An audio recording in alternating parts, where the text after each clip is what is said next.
Bismillahirrahmanirrahim. Assalamualaikum warahmatullahi wabarakatuh. Selamat pagi dan salam sejahtera untuk kita semua. Bagaimana kabar Ananda hari ini? Semoga tetap sehat dan tentunya tetap semangat mengikuti pelajaran pada hari ini. Nah, senang sekali bertemu kembali dengan saya, Ibu Nur Hidayah, pada mata pelajaran PPKN. Nah, sebelum memasuki pelajaran, marilah kita membaca doa terlebih dahulu agar apa yang kita pelajari hari ini kita akan belajar tentang materi keberagaman suku, agama, ras, dan antar golongan dalam Bingkai Bhinneka Tunggal Ika. Tetapi sebelum lebih jauh ke dalam materi, mari kita bersama-sama menyanyikan lagu Satu Nusa dan Satu Bangsa.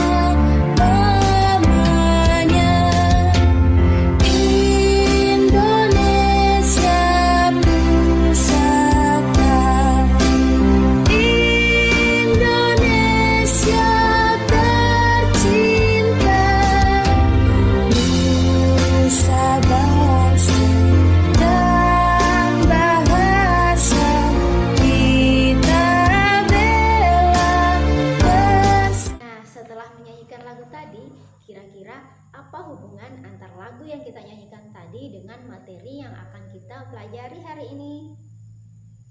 Ya, jadi meskipun kita beraneka ragam, masyarakat Indonesia itu beraneka ragam, tetapi kita tetap Indonesia, satu nusa, satu bangsa, dan satu bahasa.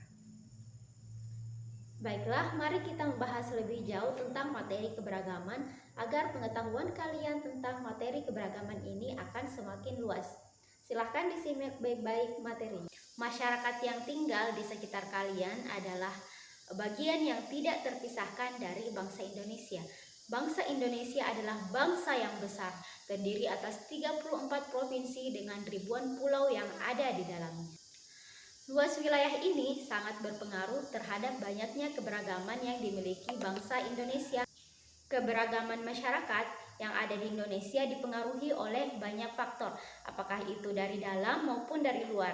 Hal ini juga dipengaruhi oleh faktor alam, diri sendiri, dan lain sebagainya. Faktor yang pertama yaitu letak strategis wilayah Indonesia. Coba kalian perhatikan letak geografi Indonesia pada peta dunia. Indonesia memiliki letak geografis yang sangat strategis, yaitu di antara Samudra Pasifik dan Samudra Indonesia, juga di antara benua Asia dan benua Australia. Hal ini mengakibatkan wilayah ini menjadi jalur perdagangan internasional. Lalu lintas perdagangan tidak hanya. Faktor yang kedua adalah kondisi negara kepulauan. Negara Indonesia terdiri atas beribu-ribu pulau yang secara fisik terpisah-pisah. Keadaan ini menghambat hubungan antara masyarakat dari pulau yang berbeda-beda. Setiap masyarakat di kepulauan mengembangkan. Faktor yang ketiga yaitu perbedaan kondisi alam. Kondisi alam yang berbeda seperti daerah pantai, pegunungan, daerah subur, padang rumput, daerah rendah, rawa, dan laut mengakibatkan perbedaan dalam masyarakat. Masyarakat yang tinggal di daerah pantai tentu berbeda dengan masyarakat yang tinggal di daerah pegunungan, misalnya bentuk rumah, mata pencaharian, makanan pokok, pakaian, adat istiadat, bahkan juga dengan kepercayaan mereka. Faktor yang keempat yaitu keadaan transportasi dan komunikasi. Kemajuan sarana transportasi dan komunikasi juga mempengaruhi perbedaan masyarakat Indonesia. Kemudahan ini Yang kelima yaitu penerimaan masyarakat terhadap perubahan. Sikap masyarakat terhadap sesuatu yang baru yang datang dari dalam maupun dari luar masyarakat membawa pengaruh terhadap perbedaan. Nah, sekarang kita masuk pada jenis-jenis keberagaman. Yang pertama ada keberagaman suku. Suku bangsa sering juga disebut dengan etnik. Menurut Koncara Diningrat, suku bangsa berarti sekelompok manusia yang memiliki kesatuan budaya, Keberagaman bangsa Indonesia diakibatkan oleh jumlah suku bangsa yang mendiami wilayah Indonesia sangat banyak dan tersebar di keberagaman yang keempat yaitu keberagaman antar golongan. Manusia hidup bukan hanya dalam keberagaman suku, agama, dan ras, tapi juga dalam keberagaman masyarakat. Keberagaman masyarakat di Indonesia ditandai dengan struktur masyarakatnya.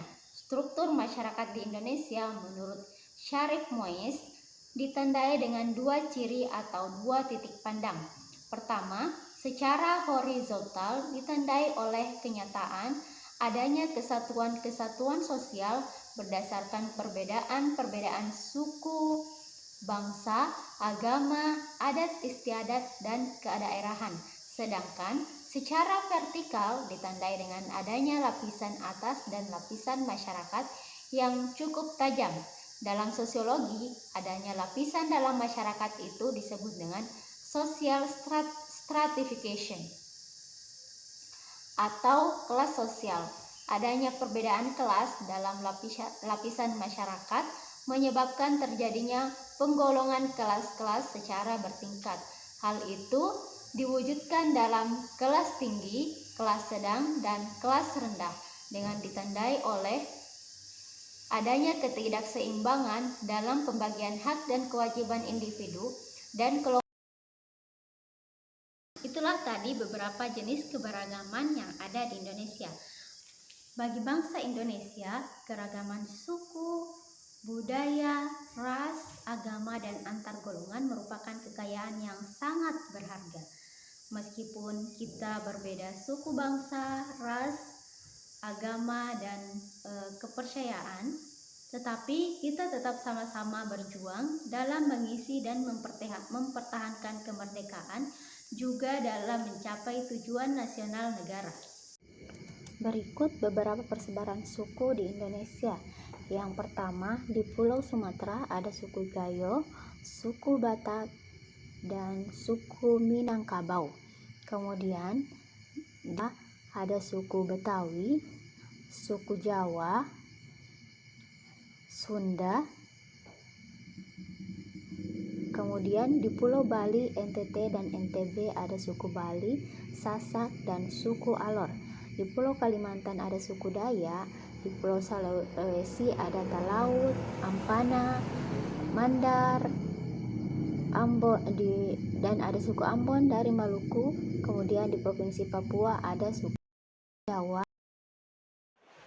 Jenis keberagaman yang kedua yaitu keberagaman agama dan kepercayaan. Coba kalian perhatikan gambar tempat ibadah yang ada di Indonesia. Tahukah kalian mengapa di Indonesia terdapat banyak keberagaman agama? Kekayaan alam yang dimiliki bangsa Indonesia diperlukan oleh bangsa lain. Hal inilah yang membuat para pedagang dari bangsa-bangsa lain banyak berdatangan.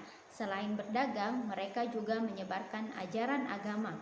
Ajaran agama Hindu dan Buddha dibawa oleh bangsa India yang sudah lama berdagang dengan Indonesia. Ajaran agama Islam dibawa oleh pedagang Buddha. Keberagaman yang ketiga yaitu keberagaman ras. Pada dasarnya, manusia diciptakan berdasarkan kelompok ras yang berbeda-beda adalah hak mutlak dari Allah Subhanahu wa Ta'ala. Istilah ras sendiri berasal dari bahasa Inggris yaitu race. Dalam Undang-Undang Nomor 40 Tahun 2008 tentang penghapusan diskriminasi ras dan etnis menyebutkan bahwa ras adalah golongan bangsa berdasarkan ciri-ciri fisik dan garis keturunan. Beberapa ras yang ada dalam masyarakat Indonesia antara lain sebagai berikut. Yang pertama ada ras Malayan Mongoloid yang ada di daerah Sumatera, Jawa, Bali, Nusa Tenggara Barat, Kalimantan, dan Sulawesi. Yang kedua yaitu ras Melanosoid yang mendiami daerah Papua, Maluku, dan Nusa Tenggara Timur. Yang ketiga ada ras Asiatik Mongoloid seperti orang Tionghoa, Jepang, dan Korea. Ras ini tersebar di seluruh wilayah Indonesia. Dan yang terakhir yaitu ras Kaukasoid, yaitu orang India, Timur Tengah, Australia, Eropa, dan Amerika. Berikut Ibu punya video tentang keberagaman yang ada di Indonesia. Silahkan disimak baik-baik videonya.